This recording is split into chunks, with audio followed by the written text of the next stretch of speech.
So what's actually happening in Tier 2 and Tier 3 towns, Feroze? The demand for wealth managers over there is increasing. What exactly are investors looking for? What are they investing in?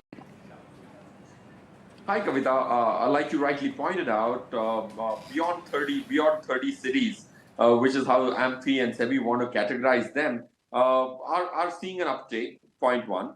The reason being, I think the physical assets have disappointed.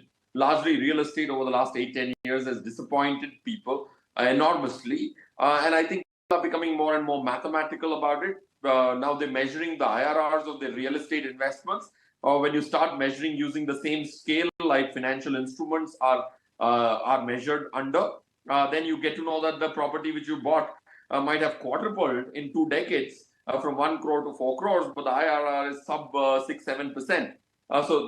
There is a paradigm shift in terms of capital allocation from physical to financial assets. That's one. Second, I think technology has made the country smaller. A person living in Mumbai or Bangalore is almost at par with respect to ease of implementation, like in a person sitting in Agra, for example. So that's the second important reason. I think third is the investor education program, which has taken a decade of lot of effort from the regulator to the market participants to media houses like ET now. I think that's created immense awareness for mutual funds as a long-term investment tool. Sure. I really want to understand what's the kind of investor mindset we are talking about, in terms of their risk appetite, their risk profile, the kind of schemes or the way they are investing in equity. But before that, just one thing that I observed, your frame really looks good today, especially the guitar that's there behind your frame. That's something new and that's adding a lot of color. So good to see you in a different setup. But then, yeah, coming back to the investor mindset, you think they have enough risk appetite and they understand the power of investing in equity, or maybe understanding the concept of equity, or you think it's just one euphoria that we've seen going on since the pandemic? Look, Kavita, I think it's not interest derived out of past performance. That's the key differential between huge interests which have happened in the past, like in 2007-8, for example, before the financial crisis. The interest was driven largely by the past performance. 2006, 2005, and 2007 did so well that everybody wanted to jump in.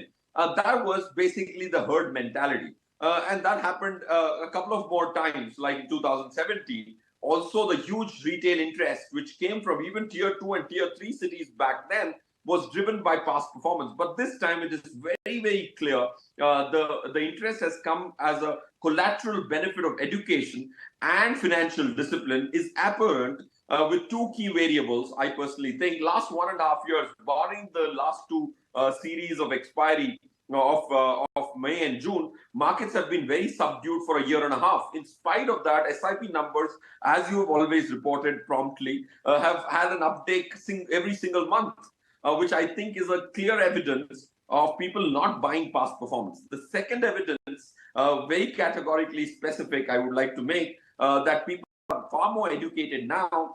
People are buying small cap funds. If you look at the small cap as a category, has not performed for the last 1, 2, 3 years.